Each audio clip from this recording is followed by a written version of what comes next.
Hi,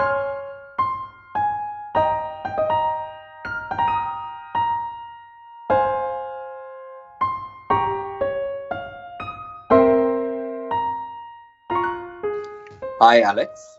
Welcome to Network Capital. Today, we're really excited to have a conversation with you about education, technology, artificial intelligence, buzzwords that are thrown around quite liberally these days. But you're somebody who's had an intimate understanding of this space. Could you get us started by telling us who you are and what you do today? So I'm very happy to be here. My name's Alex Beard, and I am a senior director at Teach for All, which is an organisation that supports education reform around the world. And I'm a writer and author on the future of education and how we learn. And what got you interested in the education space? So almost 12 years ago, I began life as an English teacher in a secondary school in London, and I had been as a student to this lovely primary school in the countryside, and then to a secondary school that looked a little bit like Harry Potter's Hogwarts. And I'd had this great experience of education, and I wanted to share that. And so I joined this school through an organisation called Teach First, which places new graduates in schools in disadvantaged areas. And I thought that I was going to change the world. I thought teaching was easy. You just stand at the front of the classroom and talk about ideas, like I'd seen my teachers do and like I'd seen Robin Williams do in Dead Poet Society. But it was very different, my experience to that. And was that an exciting experience, a nerve-wracking experience? Were you a good teacher? You know, it was completely nerve-wracking. I remember those first days when I spent time in the classroom. I think I've never prepared as thoroughly, but still felt as thoroughly unprepared as I did in those first few weeks teaching kids in this school in South London. But I think I quickly overcame that nervousness because I realised that the kids I was teaching were just like the kids that I had been at school with, but they had just had very, very different opportunities in life and had grown up in a very different environment. And I was struck by how smart they were and how witty they were, but they faced these big challenges at the same time. You know, half of them were on free school meals, which is a measure of deprivation in the UK. About half of them spoke English as a second language at home, so there were kids in the classroom who didn't speak any English at all, in fact, and all of them were sort of years behind where they should have been in their reading and writing through no fault of their own. And I found that really frustrating as a teacher. I don't think I ever became a really fantastic teacher, but I did learn some things in that classroom. I learned about the potential of all children to succeed if we can give them the right conditions to do so. I learned that, you know, our schools are stuck in the past. The methods I was using as a teacher I thought might have been familiar to Socrates back in ancient Greece. But the kids that I was teaching were living in the future. They spent all night playing online video games. They all had smartphones. And it felt like there was this huge disconnect between what I had thought a teacher is and should be, and the lived reality of these kids, the difficulties they face, but also the way that they were surrounded by, you know, futuristic devices and ways of living. And I, you know, the main thing I learned was that we needed to update, transform our education systems to better support students. You know, as you were realizing these things, as you were teaching, when did the writing bug hit you? When did you realize that there's a book to be told about, say, the future of education and the future of learning? I've been following your writing extensively over the years, and I'm curious to learn how this all started. Yes, so when I was a teacher, two things, maybe three topics really interested me. One of them was what we were learning from neuroscience and psychology and early child development about how brains worked. The second was seeing these advances we were making in new technologies. How might they change what learning is and how schools function? AI or the internet or augmented reality. And I was interested in that question. And finally, the third topic was about what it would mean to be an expert teacher.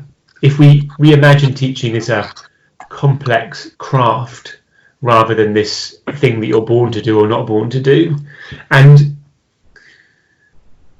so I was reading a lot about those topics, and it sort of struck me that the kinds of books that I wanted to read, the kinds of articles that I wanted to read about education didn't really exist.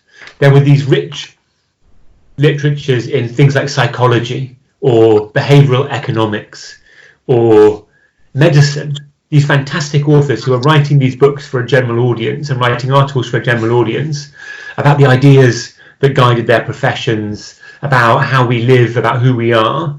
And that was the kind of stuff I wanted to be reading about education. Particularly this writer, incredible writer who's also an incredible physician called Atul Gawande.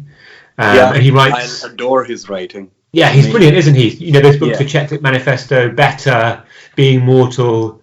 And I thought, what I wanted to do was to try to aspire to be a bit like the Atul Gawande of education. It was a kind of lofty goal, but I thought the way that he wrote those books, made those decisions and questions that are asked in the health sector seem so universal to draw these lessons that apply in multiple business sectors, that apply to society, to life. And I thought I would like to try and write something like that for education. And I had been gaining a little experience writing about EdTech for this blog for the European Commission, because I just started, blogging about EdTech because I thought it was an interesting topic. So I'd had a little bit of practice, but not really. I hadn't really written anything before, but I'd read a lot, like always reading all the time. Always have a few books on the go and read very widely, particularly non-fiction, but also fiction. And so I thought I'd give it a shot. And I spoke to an editor. Actually, it was at an Atul Gawande talk. He came to London and gave a talk. And after that, I bumped into somebody who was a book editor. And I said, what we need is a Atul Gawande type book for education. And she said to me, well, do you know anybody who would try and write it? And I didn't say anything at the time, but I thought, well, that's what I'm going to try and do. And I set off and wrote this proposal for a book and managed to get a contract for it. And that's how my writing life began. Which year was this, Alex? So I think that would have been in 2016 or 2015. Well, I think late 2016, I think I must have had that conversation when Being Mortal was out and Atul Gawande was promoting it. And the process, I should also mention that I'd been fortunate at that point. So after becoming a teacher, I then left the classroom and began working for this organisation, Teach for All. And we are a network of organisations in 50 countries around the world, trying to, again, bring about education reform in different ways, working with local organisations, trying to imagine what education might look like. And through that, I've been very fortunate to already travel the world and see in different countries what was working, what wasn't working. So I had this sense that there were these really great stories out there that were there to be told, really great ideas that people had about the role of technology, about how to use neuroscience, about how teachers could improve their performance. And so I had this idea that it was sort of an Atul Gawande-ish style of book, all about performance, all about what we should learn, about what it means to be human. And so then, 4 years ago, 2016, I wrote a proposal for that book, a sample chapter. So I wrote a sample chapter and then a synopsis of the whole book and submitted that to an agent who then agreed to take me on. And then they submitted it to a publisher who agreed to publish it. And then after that, I went on this journey for a year on and off around the world, where I visited places that I'd always wanted to go to that I hadn't been to before, places like Finland and Silicon Valley and Singapore and Shanghai, to write South up. Korea. I read South Korea. Yeah, I love the way you structured it. I'm going to actually dive deep into each of these places. But could you, for those who haven't read the Checklist Manifesto, could you in a few sentences explain what Checklist Manifesto for the education means, and what was the broad thesis you started with? Yes, so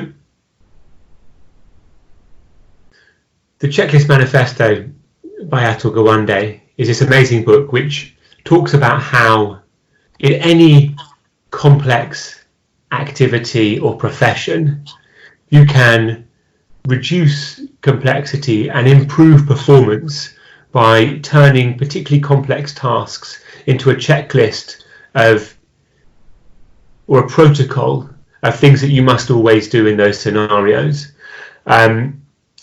And it's intended as a way of ensuring high quality performance in any scenario. And one of his really nice examples that he gives is of a restaurant in the US, which is called the Cheesecake Factory. And he loves going to the Cheesecake Factory at Oguwande. And at whichever Cheesecake Factory branch you go to, he says, the quality of food is always very high. The product is always the same. The delicious soy glaze on the roast salmon is always, caramelized in the perfect way. And he wants to understand, well, if a restaurant can get its product so perfectly reliable and at such a high quality, why can't we do that in these complex systems like the health system? And that was one of the questions I wanted to ask about education. What would it take to do education well for all kids? But actually, when I set out to do that, as I began to get into it, what I realised was that before kind of getting into those questions, we had to explore this idea of what education is. What is it that kids should be learning today? How do our brains actually work? What are we capable of? What is the role of school within society? How are people doing this around the world? And I ended up writing a book which was less about how systems perform highly and more about how we decide what it is that we should learn today and how our brains work. That's fascinating. So now you travel around the world from Finland to Korea. Could you tell me what are some things that you observed in Finland? In one of your talks, you talk about the fact that, among other things, Finland has the highest heavy metal bands per capita. And the way they go about training their teachers and their educational philosophy is something that we can all learn from. So what struck you there? And how is it that they use technology to augment what they're trying to achieve? Yes, so first of all, the reason I went to Finland is because Finland is a really high performer in the global PISA tests, which are intended to find out which country has the smartest 15-year-olds. And Finnish 15-year-olds do very, very well on those tests, despite these interesting factors. Finnish kids spend less time per day in school than most other students around the world. They have plenty of time to spend on these really fun activities like being in bands, ice skating, doing arts, playing sports. Finnish primary schools are places of real joy. I remember going to one and, the teacher had set the primary school children the task of learning to make films. And at the beginning of the lesson, they all just ran off into the woods, these 8 and 9-year-olds, where they remained for the next hour, making films on their smartphones. And it just seemed to be characterized by this real sense of freedom. Now, actually, the story of Finnish education is a bit different now. The reason why I think it does so well, first of all, is that being a teacher is really prestigious in Finland. So there are 10 applicants for every one place on primary teacher training programs in Finland. It's the hardest course to get onto at university. If you ask people what profession their ideal husband or wife would have, they say primary school teacher. It's sort of the highest status job in the country. So that makes a big difference. Secondly, there's an amazing sense of shared responsibility, I would say, between the teacher, the student, and the parents, and the administrators in the system for how well kids do at school. Kids in Finland don't start school until they're 7 years old. No Finnish child will learn to read before they're age 7. They have these high quality kindergartens where they're learning through play and through storytelling and through imagination, and through having a sense of security in the world. So all of these factors are coming together. And then on top of it, you have really good teachers. Now, a lot of the time, these really good teachers are using quite traditional teaching practices, but they are also, inquiring after new methodologies all the time. And so I saw some amazing things about how technology was being used in the classroom. I went to the class with this one guy called Pekka Peura, who is one of Finland's... Right? He's famous, yeah. And he did this cool thing. So he put up this... I saw him put this question on the board. The kids then had to use smartphones and laptops to sort of beam their answers in. Then he put their answers in a bar chart on the board and showed what they had thought. Then he didn't tell them the answer, but asked the kids to turn and talk to each other. And then he got them to beam their answers in again. And this time their answers had changed because the kids had basically taught each other. And he said to me that he saw his role as a teacher as being one of giving kids the knowledge and skills they needed to learn things for themselves. And he was using tech in his classroom in quite a simple way to support that. So all of the students had some kind of a device that they were using. He had set up a system of self-monitoring that the students could use using Google Docs. So he had listed out all of the topics that they were going to cover that term, and then all of the student names. And students, as they mastered a topic, would put a emoji to track how well they felt they were doing on that topic, like smiley face, meaning I totally get this, to face crying with laughter, meaning I've got no idea, you must be crazy if you think I know how to do this. And what he was then doing was allowing the students to see which other students knew or didn't know the topic, so they could then decide who to go and ask for help from, so that they would essentially teach each other. The kids would be their own support system.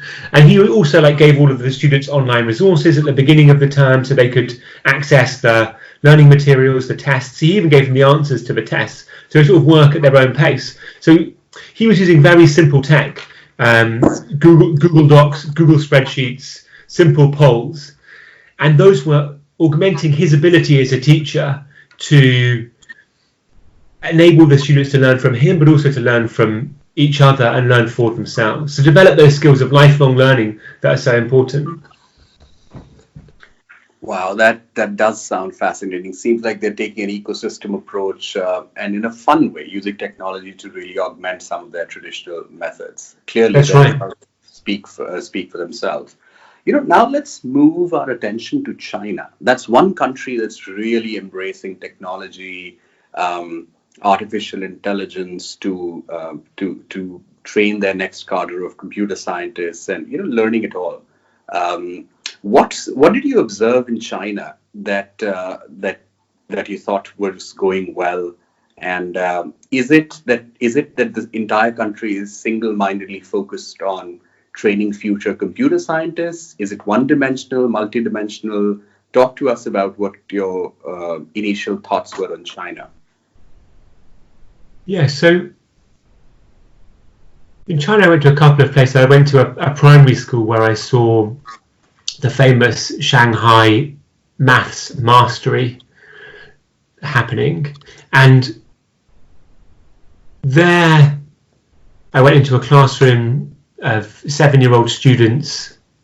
One of the class captain led the class in a sort of rendition of this school song that was a little bit eerie, felt a little bit like indoctrination, and then they jumped into this really intense 35-minute lesson where the teacher sort of ping-ponged the students through these very short activities, 1 or 2 or 3 minutes in length, in loads of different formats. So individual working, paired working, group work, call and response with the teacher. And the idea was that, so they were learning about number lines, how to use number lines to express fractions. And the idea was that with all of these little intensive activities, she was giving the students the maximum number of opportunities to learn about that concept, like giving them 10 different ways of trying to understand it, so that in theory all of the class would keep up. And it was amazing to see her do it. Like the idea that through drilling and repetition and memorization, that these students would master that content more effectively and more efficiently than others. And I think this idea of mastery is something that's really core to the Chinese approach. It draws on an ancient Confucian tradition, but it also tallies with the latest neuroscience. We know now that if you want to be creative or a critical thinker, you first have to have laid down in your mind, through repetition and memorization, the cognitive architecture that you will later rely on when it comes to thinking big thoughts. So the mastery method that they're using is potentially helping them to become thinkers in the future, but actually it's not happening right now. And that's because, although practice makes perfect, which is what's going on in Shanghai, practice doesn't help you to make new, to imagine. And actually this is something that policymakers in Shanghai and other parts of China are really concerned about. They're worried that their current system of education, which prizes mastery and the retention of knowledge, isn't adequately preparing young Chinese kids for the economy of today or the economy of the future, where critical thinking, creativity, entrepreneurship will all be prized very highly. And that's something which they're beginning to ask questions about. But the difficult thing, I think, for somewhere like Shanghai, I went to a couple of experimental schools there. So a place called Peking University Future School, which is an experimental school in Beijing, supported by a university there. And it looks a lot like sort of Western private school, boarding school, with lots of creative activities, lots of freedom for the students. But it's only for this very small elite group of Chinese kids. But it is built upon this understanding that if you want to become creative, you want to be a critical thinker, yes, you have to memorize a core body of knowledge, but you also have to have access to imagination, and that comes through freedom more than anything. So there's these famous studies by the psychologist Ben Bloom, which show that,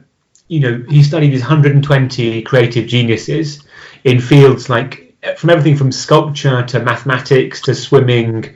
And he found that these creative geniuses had two things in common. First of all, they'd all done, a whole lifetime of deliberate practice. They had done this hard work to get good at their field. But he also found this amazing thing, which we don't talk about so much, which is that prior to doing all that practice, they had something that he calls a romance stage, where they fell in love with that particular pastime, and that was characterized by play and discovery, freedom and imagination. And that's the bit that in Shanghai and other parts of China was missing, that they're trying to bring into the education system more.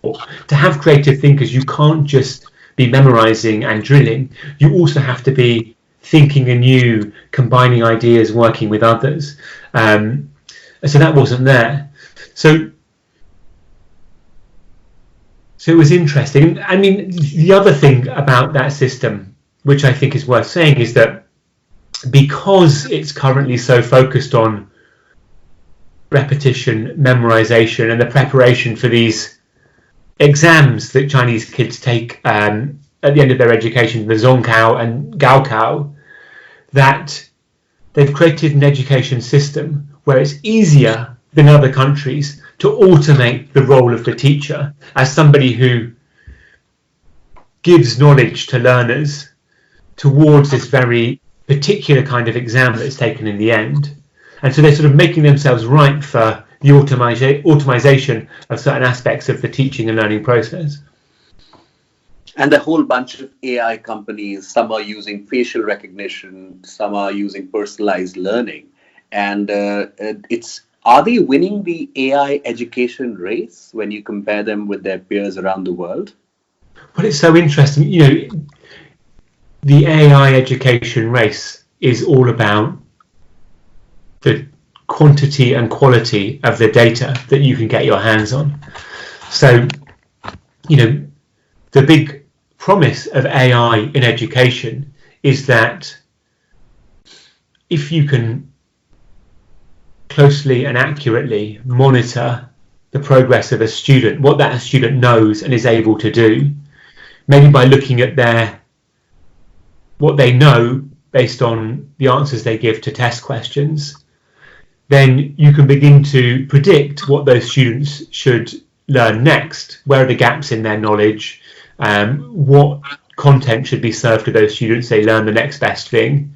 And if you then draw together that data on 10,000 students, you can begin to observe patterns and make inferences about, well, typically when a student has this gap, this piece of content seems to work best for the average student or for the student of this profile to help them learn. And you can imagine creating this system where you accelerate learning because you're getting more accurate at serving the content to the kid at the right moment, at the right level of motivation. And that's the promise of AI in education. We call it adaptive learning or personalization. But to date, the quality of data that has gone into those systems has never really been good enough for any of this stuff to work. But now we're living in this world in which not only might you be able to gather all of this data on what kids know or don't know according to a system of knowledge points or looking across the curriculum, but you can also begin to install cameras in classrooms or in computers that are monitoring those students' facial expressions or their posture to make inferences about their emotional state or motivational state, and then in theory input those into the AI, which is making this big analysis. You can analyze the movement of the cursor or how long it takes a student to answer a question, and again make inferences about their emotional or motivational state, and again feed that information into your machine learning engine. And in order for that to actually work, it's going to require a few things. First of all, copious data of a really high quality. Like those data points have got to be saying what we think they're saying, whether it's looking at someone's expression on their face or the way a cursor is moving. And at the moment, I don't think they are that accurate. Secondly, you need to have amazing AI researchers and scientists to build that platform so they can create an engine that can actually analyze the data. And finally, you need humans in the loop that can sort of run the system, work with the AI, teachers who can help interpret what the information is saying, and then help to sort of transform that or transfer that into a learning experience for kids. And it seems to me like China has some advantages in this front. First of all, the taboos about data gathering are not there in the same way as they are in the US and the UK. Chinese parents don't seem to mind if their kids are monitored with cameras in classrooms. You know, Chinese citizens are quite accustomed to having ID cards, to having to scan their faces in when they check into a hotel. Every new mobile phone in China right now has to have an app installed which allows the government to monitor that phone in certain ways and the behaviours of the user of the phone. So this idea of surveillance is much more pervasive already in China. It's just much more part of how life is. And so you would expect that somewhere like that, where there are hundreds of millions of students who might use these platforms, where the taboos around data gathering are not the same, that would give Chinese tech companies, and also there's lots of money being invested in tech, in EdTech, both by the government and private players. And private players, by private individuals. There's an enormous after-school tutoring market there, which gives huge amount of money and investment and the potential for return on that investment to tech companies. I mean, I think the only place that is potentially comparable is India, probably. So in China, you've got these big players like Tencent, TAL, iFlyTech. Some of these companies that are, globally recognized AI companies. But Tencent, for example, is investing in, I don't know how you say it, Baiju's, which is this huge app which has exploded across India right now. They sponsor the Indian cricket team, I think. But I think India has, I don't know what the taboos are there around data gathering, but there is that potential to have an enormous user base. There is that sense of being accustomed to paying for education, at a low cost level. And so it seems like the conditions in India, there's also a great tradition of, very high quality computer scientists. there is the potential for investment. So it seems like the conditions in India are quite similar in that sense to China. So I think that India could also be one of those places that really takes a lead in EdTech. Understood. Alex, I want to understand about South Korea. I'm just going to ask you a few questions there. But I can't help but wonder, what about the kids who don't want to study all of this? What about the poets and future philosophers, people who want to study social sciences? Will we see any of them coming out of places like China, which are prioritizing technology learning over everything else? I'm not sure if you agree with the way I phrased this question, but would love to hear your thoughts. It's a great question. When I think that there's this big risk that we face in education. So for me, education is a fundamentally human profession, and the most important factor in education is still the teacher, having a high quality human teacher in front of you in a classroom or one-to-one.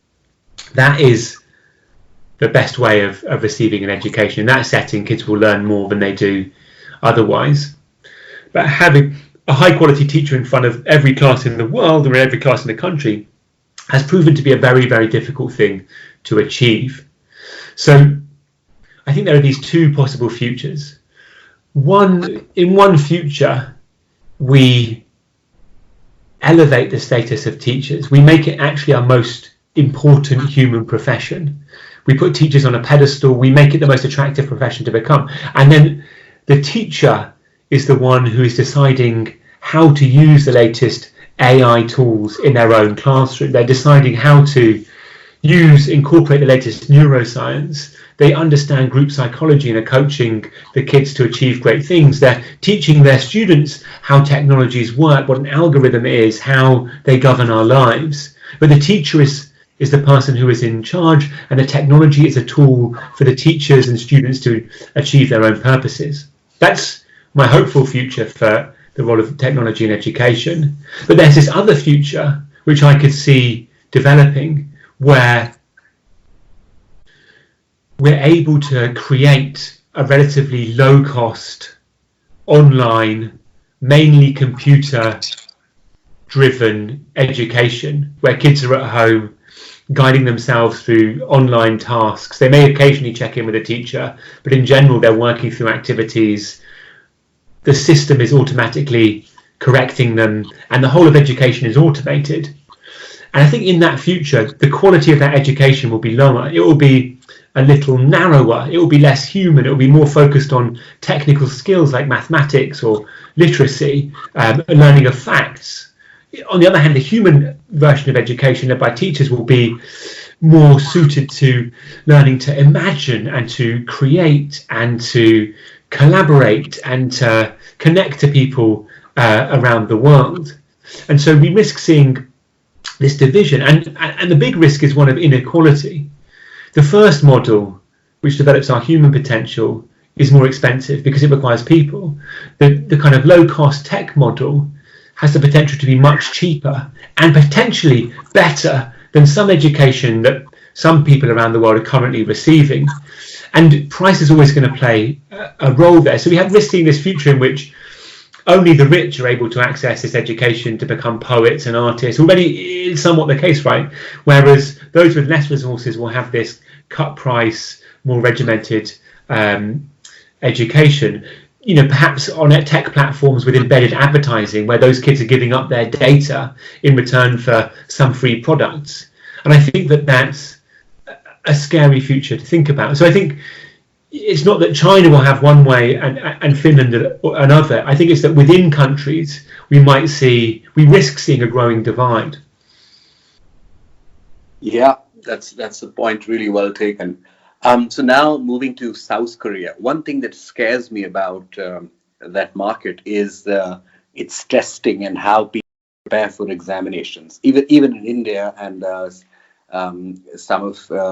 there are lots of these sweatshops that train people for taking exams. But South Korea takes it to a next level. How are they doing with the educational crisis around the world? Are they preparing their students for the future? Yeah, it's a great question. So one of the interesting things about South Korea is that currently it's got the highest proportion of university graduates to population of any country in the world. So by one measure, it's the most educated country in the world.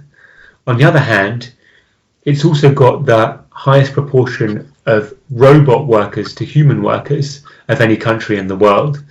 So there's this sense that perhaps there's something going on in the education system which is making South Korean people especially easy to automate despite these high levels of education.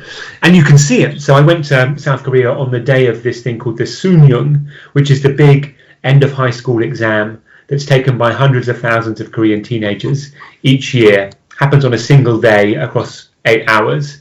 And on this morning, I was in Seoul, in a place called Songdo Future City, which is this smart city on the outskirts of Seoul. And that morning I had seen police lining the streets on motorcycles, and they're waiting to accompany anybody who happens to be running late to the exam to get there on time. During the English listening exam that happened that day, they grounded all flights in the country so that the kids' concentration isn't affected during that bit of the exam. And they do that every year. And they've essentially turned this exam into like finely calibrated, almost mechanized process. Like Korean learning seems to be all about marginal gains. The newspapers run articles for weeks ahead saying what you should wear in the exam, what you should eat in the weeks before the exam for optimal exam performance. And I was there to hear this, to follow the story of a young boy called Seung Bin Lee. And he told me actually that during that exam that day, he had become worried about overheating, and that overheating would affect his exam performance. And so halfway through this exam, he went to the bathroom and took off his underpants because he thought that would somehow improve his performance. And he said to me, look, the thing is about this exam, it's better, you do better if you don't think. You have to become an instrument of pure exam taking technique. He literally told me thinking is the enemy in the Sunyung. And there's a sense that the whole education system there has been created to turn kids into these finely calibrated exam-taking machines, not independent thinkers, but people that can understand the sort of weird problems that are posed in this Sunyung exam. I literally, all the exams are multiple choice so that they can be, marked perfectly and easily. There's no sense of interpretation by a marker. And I did some of the English questions from the multiple choice exam, and I couldn't get the answers right. The text was in English, the answers were in English, but it wasn't clear to me which were the right answers. And there's a whole internet subculture around looking at the English questions from the Sunyung exams if you're an English speaker. And it's basically they've created an exam that's a bit like a decoding exercise. The Sunyung exam setters have a certain way of thinking about knowledge and questions that you have to understand deeply before you can even begin to answer the exams. And I think it's problematic. Korean kids, first of all, are suffering a massive mental health crisis. This exam is taking a real toll on the mental health of teenagers. They have the highest suicide rate amongst teens of any country in the world. Kids are losing their whole childhoods to this exam. Seung Bin, this kid, told me that he spent 14 hours a day, 5 days a week, for the whole 3 years leading up to this exam, preparing, revising at school during the day, and then in these tutoring centres, hagwons they call them, in the evening. And he spent 12 hours a day on both Saturday and Sunday as well. His whole teenage years were spent preparing for this exam. And what we know now about our teenage years is that they're a fundamentally important moment in our lives for being creative, for understanding who we are, for knowing our place in the world, for changing how we live. And so I sort of feel like the system there, although it's fantastically successful at a sort of acquisition of knowledge, and they do very well in PISA tests, and they have a very strong economy. There's an education miracle there. This is a country where the economy has grown 40,000% in the last 60 years thanks to education. So we shouldn't, throw out these ideas. But with that growth in quality education, there's a lack now, I think, of capacity in that system for helping to prepare kids with the abilities of independent thought, of collaboration, of critical thinking, of inquiry, that they're going to need to continue to be successful in the economy of the future. This is just fascinating. I had no idea teenagers could study and have 100-hour weeks. Actually, in India also people take it to the next level, but this is pretty intense. Can you explain what are the skills that will be required in the 21st century? And I don't mean stuff that we hear in reports. I think as an experienced educator who's traveled the world around, how do you see a school of 2030? Explain it to a lay person, what that means and what kind of skills would be available at a premium. What kind of impact would things like automation have on the careers that people aspire for in the future? Yeah. So I think, first of all, some part of school is always going to be about learning the knowledge that helps you get on in society, the reading, the writing, the maths, the science. But I think that in the future, school will achieve that much more quickly. There'll be adaptive AI platforms that teachers deploy to help kids quickly master that kind of content, that help get the stuff into long-term memory that we need to use in our working memory to think those big thoughts. So let's assume that's happening. And then the interesting question then is about, well, what's the purpose of education? What should we be learning today? And how do we imagine learning it? And I think that there are a few important things which we maybe don't think about that frequently. The first idea for me is that we need to begin to learn in partnership with our new technological tools. One of the things is that we need to understand, first of all, how they work. Every child needs to know how an algorithm functions. Doesn't need to necessarily be able to a deep level of complexity, but how does an algorithm work? Every child needs to understand the way that the social media platforms that govern our lives are making decisions about what content to show us, or what, understand the new power structures of today. But also, I think more than that, I think that we need to see our new tools as possible partners in learning. We're all quite familiar with using a calculator as part of the learning process. But what if we had in our classrooms access to devices where we offloaded some of our memory? It's not clear yet what we need to store in our heads and what we don't need to store in our heads, but it seems probable that just as we offload some calculation to a calculator, we might be able to offload other parts of what we learn to computer assistants. I think that's going to be important. The second thing I think is understanding that knowledge isn't only what exists in the head of a single individual. It's not just taking the knowledge from a book and getting it inside your own head. Knowledge is something that exists collectively for humans. This idea that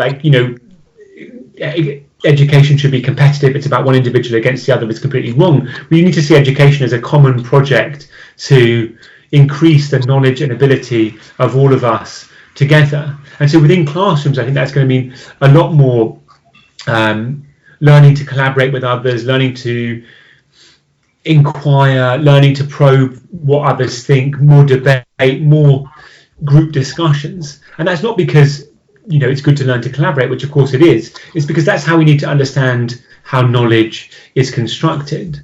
I think beyond that, we need to reconnect with our way of relating to the natural world. It's funny that on the one hand, the kids of today are part of this fourth industrial revolution, which is exciting. Technology is booming, AI is growing. We have these amazing new tools, ways of connecting with people on the other side of the world, ways of extending human cognition using artificial intelligence. On the other hand, we're in the middle of this sixth great extinction, of climate breakdown, of a world that may no longer sustain our way of life. And I think that has to become part of everything that we learn at school in the future. What are new ways of living? How do we better ensure that every child has a connection to the natural world, that understands the systemic nature of our existence, the symbiotic relationship that we have with the world around us, with other human beings, but with the environment too, with our tools. So I think that's going to become vitally important. Like, will kids be spending more time out there in the world to get a sense of that? Will we rediscover old ways of knowing, new ways of being spiritual? We're not going to, of course, throw out the amazing technological advances and scientific knowledge that fuel our civilization, medicine and AI. Like, we'll, of course, keep advancing those tools and technologies, but at the same time, are there ways of knowing ourselves that will become important? Ways of knowing the natural world that will stop us from seeing it only as something from which to extract resources or productivity, but will lead us to new ways of living in a more balanced fashion. I think that's going to become really, really important. And then, within that, there's this idea of understanding ourselves and our emotions. Now, it's not just about, emotional intelligence is a really helpful skill in the future because we're going to need to collaborate and create. No, I think we're going to be living in this, world in which companies, governments, devices begin to know us really well, know our habits and behaviors and emotions and motivations. So I think we're going to need to get to know ourselves really deeply as a way of retaining some agency in a system which is always trying to know us better than we know ourselves. So I think that's going to be really important too. But perhaps the single greatest thing that's important for us today is to move away from this idea that any knowledge is sort of dispassionate or just purely intellectual, but for knowledge to become about taking action, and above all to be about caring for one another, caring for ourselves, caring for the world around us. Somehow over the past hundreds of years, we have turned education into a technical exercise of knowledge acquisition. We acquire knowledge and then we deploy it for economic productivity. But the history of human education, if you go back further, is more the history of our ability to take care of the generations that come after us, to transmit wisdom down through the generations, to nurture other individuals who have different aims and ideas and goals to our own, and to recognise that as part of the development of our common humanity, the role of the grandmother in passing down wisdom, or the mother in nurturing the next generation. And I think that we need to make that the ultimate project of education of the 21st century, that above all we place care at the heart of it, care for ourselves, for our families, for our communities, but also for our environment, for others and other parts of the world. And I think that could really fuel these things that are important, global collaboration in an era of a global pandemic, where we need to share information quickly and rapidly. We need to have the right attitudes to underpin a system like that. Since you mentioned global pandemic, I have to ask, what's going on with the coronavirus crisis? How are education institutions dealing with it? And do you see some changes that will be brought about that will be permanent and long-lasting once this crisis is over? If this crisis is over, hopefully soon. So I think that right now there are between 1.4 and 1.5 billion kids worldwide who would be in school but aren't, who are now at home. And it's forcing us to question how education works, what education is, what we should do at this moment. But at a very kind of urgent level, schools, school systems, people that work in education are asking a number of questions. First of all, how do we support the most vulnerable families around the world who might lack food or documentation or access to health services? That's becoming an urgent concern of schools, because school teachers and school leaders care deeply about the kids in their communities. Secondly, how to continue to deliver an education virtually, where students have access to internet and devices, how to do it that way, where kids don't have access to internet or devices, how to do it through radio, through sending resource packs out. Like, what does education look like where kids and teachers can't be in a room together or can't even gather together? Like, that question is people are asking, and those are difficult questions for which there haven't necessarily been answers in the past. And I think that some of them might fundamentally shift how we think of education in the long run. First of all, I think there's likely to be a shift towards greater adoption of virtual education models. Now that we know this kind of thing can happen, it would be wrong if we didn't prepare for it in the future. So I think every school, every teacher in the future will have either a digital education plan or a plan for how kids will learn when they can't be in school. I think we just have to plan for that now. So that will be set up. Secondly, I think that it has the potential to change for the better the relationship that exists between institutions of education, education professionals, and those who are informally educating kids, parents, carers, caregivers, grandparents. I think we're going to have to think a little more critically about how we work together, how formal education and informal education works together as a common system. Suddenly we have parents, grandparents, others around the world who are asking you, what is it that my daughter or son is learning right now? Why are they learning this? How is it best for them to learn this? How do I support them to learn?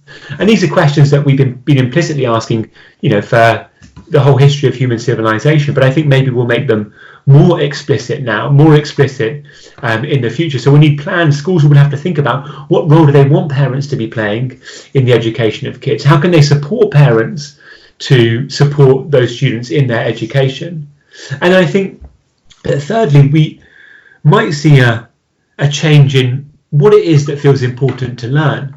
I've been speaking to teachers around the world who are now saying, well, right now it seems less urgent that the students in my class learn, about European history in the 19th century. And it feels a bit more urgent that they learn about, I don't know, how food supply systems work, how a pandemic spreads, how to experiment with something at home, how to, search things on the internet or to support their family. So I think it might change what we prize in terms of the content of an education. And the final thing that might be affected is that, because of the effect of this pandemic on society, this sense that we're all putting together to volunteer to help one another as communities, because of the effect on the economy that certain sectors will really struggle. I think I'm hopeful that we might see a surge in new teaching applicants, in young people that want to make it their life's mission to be involved in the work of educating others. So those are the things I think that might be affected in the long run. I loved your last point. I think empathy might become the front and center of how we learn, something that you mentioned earlier in the podcast, Alex. I can't tell you, it was a real pleasure speaking with you. The way you shared the concepts, your experiences around the world has given us mental models to understand this complex problem. Really appreciate your time. And now we'll get to sending it to 100,000 subscribers all around the world. Thanks very much for your time. Thanks so much, Akash. I really appreciate it.